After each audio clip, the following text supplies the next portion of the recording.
اعوذ باللہ من الشیطان الرجیم بسم اللہ الرحمن الرحیم افغیر اللہ ابتغی حکما وهو الذی انزل الیکم الکتاب مفصلا والذین آتیناہم الکتاب یعلمون انہ منزل من ربک بالحق فلا تکونن من الممترین وتمت کلمۃ ربک صدقا وعدلا لا مبدل لکلماتہ وہو السمیع العلیم وَإِن تُطِعْ أَكْثَرَ مَن فِي الْأَرْضِ يُضِلُّوكَ عَن سَبِيلِ اللَّهِ إِن يَتَّبِعُونَ إِلَّا الظَّنَّ وَإِنْ هُمْ إِلَّا يَخْرُصُونَ إِنَّ رَبَّكَ هُوَ أَعْلَمُ مَن يَضِلُّ عَن سَبِيلِهِ وَهُوَ أَعْلَمُ بِالْمُهْتَدِينَ صدق اللہ العظیم۔ افغیر اللہ، کیا پس سوائے اللہ کے ابتغی حکمن میں چاہوں کسی فیصلہ کرنے والے کو، وہو الذی انزل الیکم الکتاب مفصلا، حالانکہ وہ جنہوں نے اتاری آپ لوگوں کی طرف آسمانی کتاب یعنی قرآن مفصل، والذین آتیناہم الکتاب، اور جو لوگ دی ہم نے ان کو آسمانی کتابیں، یعلمون انہ منزل من ربک بالحق، وہ جانتے ہیں کہ یہ قرآن اتارا ہوا ہے آپ کے رب کی طرف سے برحق، فلا تکونن من الممترین، پس ہرگز نہ ہوں آپ شبہ کرنے والوں میں سے، وتمت کلمۃ ربک صدقا وعدلا، اور پوری ہوئی بات آپ کے رب کی بالکل سچی، وعدلا اور مبنی بر انصاف، لا مبدل لکلماتہ، نہیں کوئی بدلنے والا ان کی باتوں کو، وہو السمیع العلیم، اور وہ خوب سننے والے خوب جاننے والے ہیں، وَإِن تُطِعْ أَكْثَرَ مَن فِي الْأَرْضِ، اور اگر آپ پیروی کریں اکثر کی جو زمین میں ہیں، یضلوک عن سبیل اللہ، تو وہ آپ کو اللہ کے راستے سے گمراہ کر دیں گے، ان یتبعون الا الظن، وہ پیروی نہیں کرتے مگر گمان کی، وَإِنْهُمْ إِلَّا يَخْرُصُونَ، اور نہیں ہے وہ مگر اٹکل پچو چلاتے، ان ربک هو اعلم من یضل عن سبیلہ، بے شک آپ کا رب وہ خوب جانتا ہے جو اس کو راستے سے گمراہ کرتا ہے، جو راستے سے گمراہ ہو جاتا ہے اس کے راستے سے، یعنی جو اللہ کے راستے سے گمراہ ہو جاتا ہے اللہ اس کو خوب جانتا ہے، وَهُوَ أَعْلَمُ بِالْمُهْتَدِينَ، اور وہ راہ پانے والوں کو خوب جانتا ہے۔ مشرکین مکہ نبی کریم صلی اللہ علیہ وسلم کی صداقت کی دلیل کے طور پر قسم قسم کے معجزات طلب کرتے تھے۔ ان سے کہا جا رہا ہے کہ تم دیگر معجزات کیا مانگتے ہو؟ آپ صلی اللہ علیہ وسلم کی صداقت کی سب سے بڑی دلیل قرآن کریم ہے، جو آپ صلی اللہ علیہ وسلم پیش کر رہے ہیں، جو آپ صلی اللہ علیہ وسلم پر نازل ہوا ہے۔ اس کے اوصاف یعنی قرآن کے اوصاف اللہ تعالیٰ خود بیان فرماتے ہیں۔ وہ کہتے ہیں نا کہ تصنیف را مصنف نکو کند بیان، کہ مصنف اپنی تصنیف کی حالت خود ہی بہتر جانتا ہے۔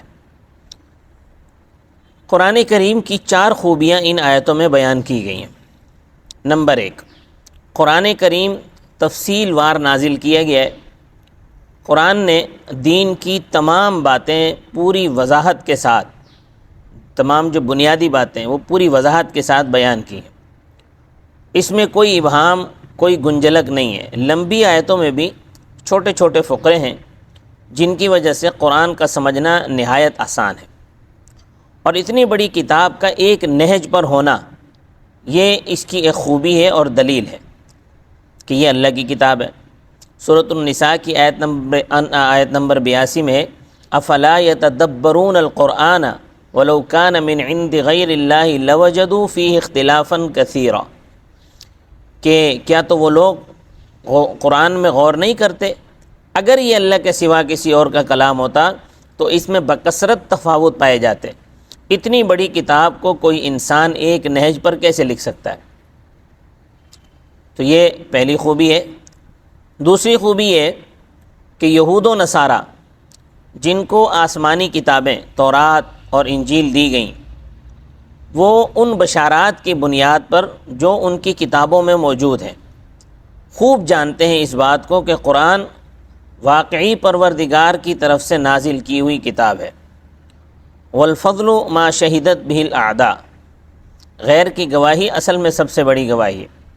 لہٰذا کوئی انسان خواہ وہ امت دعوت کا فرد ہو یا امت اجابہ کا، قرآن کے منزل من اللہ ہونے میں ہرگز شک نہ کرے۔ تیسری خوبی قرآن کی یہ ہے کہ قرآن کریم میں دو طرح کے مضامین ہیں۔ ایک گزشتہ، موجودہ اور آئندہ کی خبریں اور پیشن گوئیاں جو نہایت سچی باتیں ہیں، 52 تولہ پاؤ رتی ہیں۔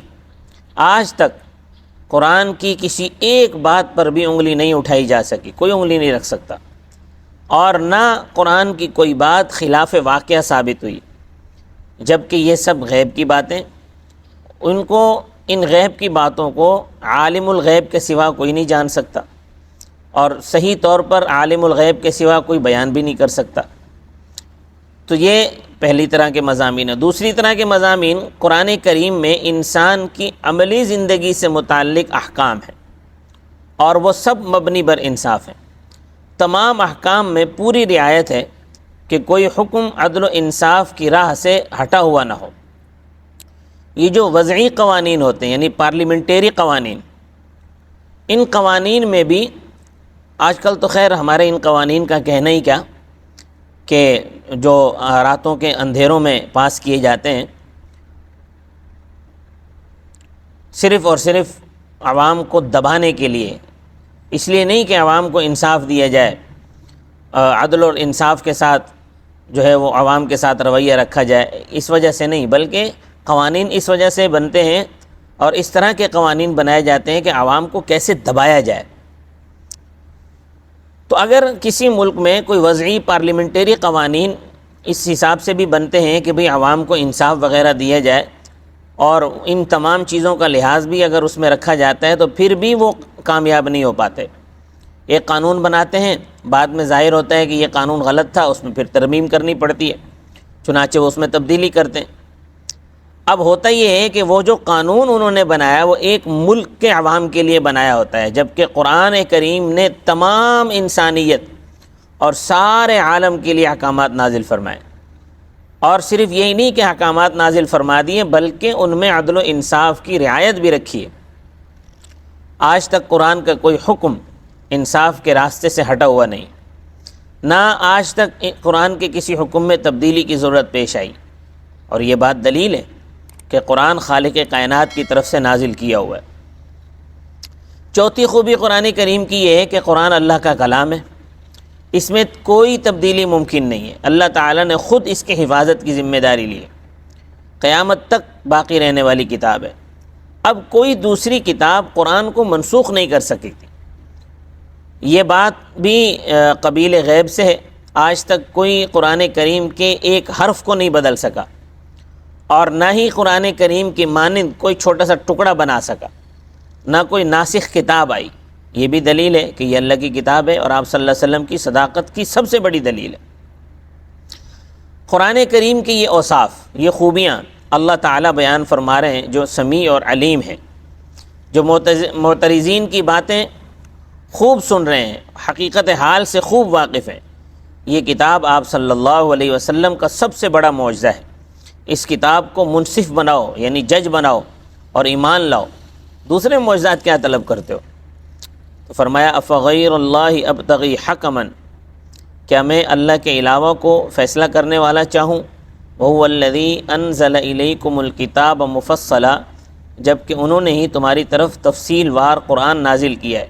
اب اس میں قرآن کی پہلی خوبی کا ذکر ہے۔ دوسری خوبی والذین آتیناہم الکتاب یعلمون انہ منزل من ربک بالحق، اور جن لوگوں کو ہم نے آسمانی کتابیں دی ہیں وہ جانتے ہیں کہ قرآن آپ کے پروردگار کی طرف سے برحق نازل کیا ہوا ہے۔ فلا تکونن من الممترین، لہٰذا آپ، اس سے مراد امت دعوت اور امت اجابت کا ہر فرد ہے، لہٰذا آپ ہرگز شک کرنے والوں میں سے نہ ہوں۔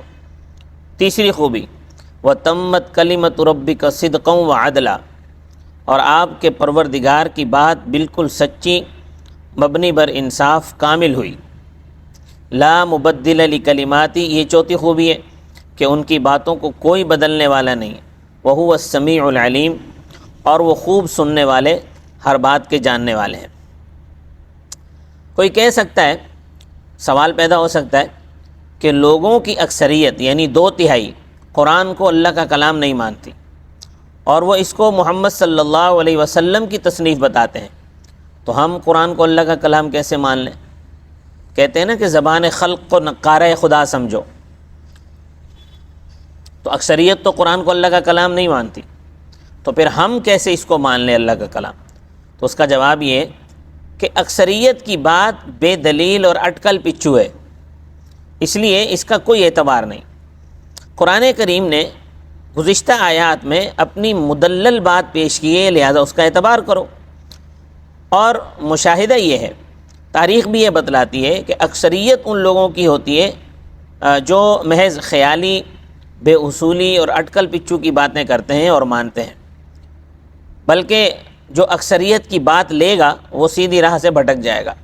آج کل تو یہ بات سمجھنا بڑا آسان ہے، آپ سوشل میڈیا پر دیکھیں کہ اکثریت کس طرح خیالی باتیں اور اٹکل پچو کے ذریعے سے خبریں پھیلاتے ہیں، اور جھوٹی ایک نمبر کی خبریں اکثریت پھیلاتے ہیں، اور پھر اکثریت ان کی جھوٹی خبروں پہ یقین بھی کرتی ہے، اعتبار بھی کرتی ہے۔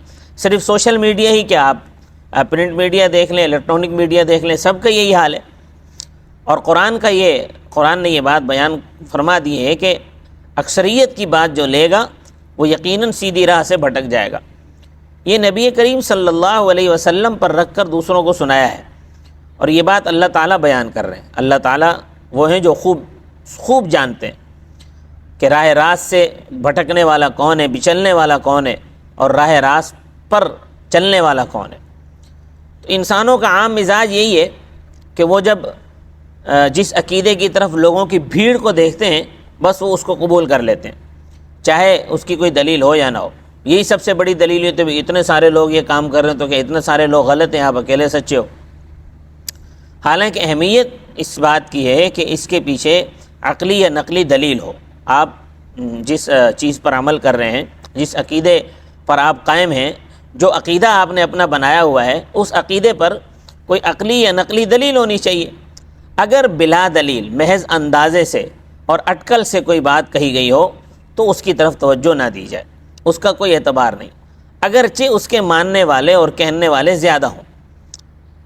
جیسا کہ آج کل الیکشن میں ہوتا ہے، الیکشن میں لوگوں کے سر گنے جاتے ہیں، کتنے لوگ نکلے ووٹ دینے کے لیے، بھیجا نہیں گنا جاتا، بھیجا نہیں دیکھا جاتا کہ ان میں عقل والے لوگ کتنے، جبکہ قرآن اور شریعت اسلامی عقل والے لوگوں کی بات مانتی ہے کہ جو عقل مند ہیں، جو صاحب الرائے ہیں، ان کی بات مقدم رکھی جاتی ہے۔